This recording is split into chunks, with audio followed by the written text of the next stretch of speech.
Assalamualaikum warahmatullahi wabarakatuh. Hari ini saya akan menjelaskan bagaimana cara kita menyedot ribuan data menggunakan Publish or Vanish. Jadi Publish or Vanish ini aplikasi untuk mempermudah kita dalam panen data, baik data dalam bentuk manuskrip artikel jurnal maupun buku, baik dalam bentuk PDF maupun non-PDF. Nah, bagaimana caranya? Pertama, kita harus mendownload Publish or Vanish. Jadi kita cari saja di Google Publish or Vanish. Jadi ini adalah website dari Publish or Vanish, yaitu herzing.com. Oke, herzing.com ini merupakan platform tempat kita bisa mendownload Publish or Vanish. Jadi kita tinggal melihat di bawahnya download information. Kalau kita menggunakan Windows, laptop kita, maka silahkan download for Windows. Kalau kita menggunakan macOS, kita download macOS atau lainnya, yaitu gunakan Linux. Jadi ini bisa kita download. Karena saya sudah download, tidak perlu mendownload lagi. Jadi saya menggunakan download for macOS. Nah, setelah kita download, lalu kita membuat dokumennya atau foldernya. Kita harus mempersiapkan foldernya di mana kita taruh. Kita mencari folder di mana kita taruh file tersebut. Oke, sekarang saya akan coba mencari folder dulu di mana saya menaruh aplikasi Publish or Vanish tadi.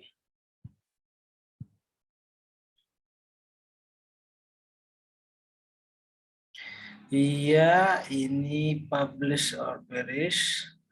Setelah itu saya akan sharing mana saya taruh. Oke, jadi saya menaruhnya di sini.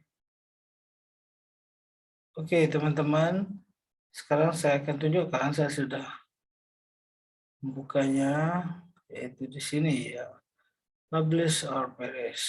Nah,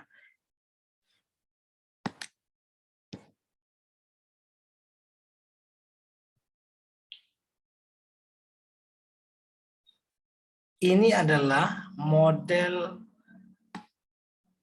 jendela dari Publish or Vanish, yaitu bisa kita tentukan saja. Kalau kita mau mendownload beberapa data, bisa kita tentukan apakah 100, 200, atau 1000 data yang kita bisa sedot datanya. Nah, kita juga bisa mencari melalui search pencarian, yaitu Crossref, Google Scholar, Google Scholar Profile, Microsoft Academic, Scopus, Web of Science, dan lain sebagainya. Sekarang coba kita menggunakan Google Scholar. Nah, kalau kita menggunakan Google Scholar, di sini ada pilihan. Apakah kita mau mendownload data 1000 atau kita mendownload data 100 terkait dengan jurnal yang kita cari. Kita pertama harus menentukan keywordnya. Misalkan keyword yang kita mau cari adalah kesantunan. Ini keywordnya. Kesantunan sasar. Kita mencari 100 manuskrip saja. Nah, di sini tempat kita menaruh dari tahun berapa? 5 tahun terakhir, 2016, 2021. Baik. Setelah itu langsung saja kita search. Maka proses searching dari Publish or Vanish akan seperti ini, teman-teman.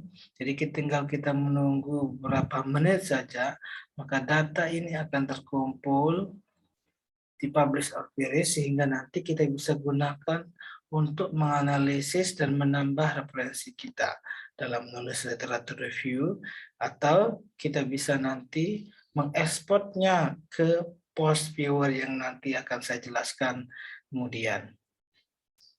Nah, ini dalam hitungan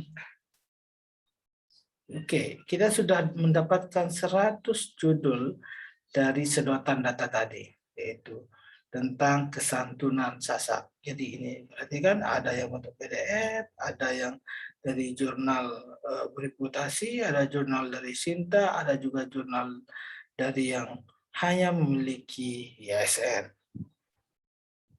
Nah, setelah itu kita bisa menyimpannya nanti dalam bentuk RIS. RIS ini bisa kita simpan dalam bentuk RIS CPS as RIS Manager. Jadi kita bisa tentukan di mana kita menaruh, kita memberikan nama filenya kesantunan Sasa. Oke, save. Nah, setelah kita save nanti kita bisa buka juga nanti. Kita bisa buka, kalau kita mengklik ini misalkan, mengklik ini, maka dia akan langsung ke webnya langsung. Jadi dia akan di-linkkan ke web di mana tempat jurnal tersebut. Ini bisa kita ekspor juga nanti ke Mendeley, kita juga bisa ekspor ke PostViewer, sehingga kalau kita mau menganalisis data ini menggunakan PostViewer dalam bentuk bibliometric analisis, itu juga bisa kita lakukan.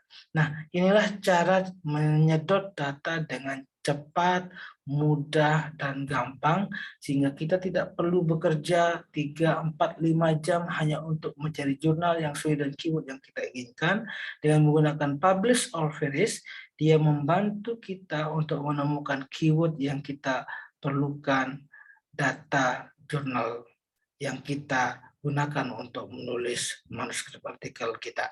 Nah, itu saja pertemuan kita hari ini, dan nanti kita akan lanjutkan dengan bagaimana menggunakan Mendeley. Kita mengekspor dari publish RPS ke Mendeley, dari Mendeley kita ekspor lagi dalam bentuk RIS sehingga kita menganalisisnya menggunakan PostViewer. Terima kasih teman-teman semuanya. Assalamualaikum warahmatullahi wabarakatuh.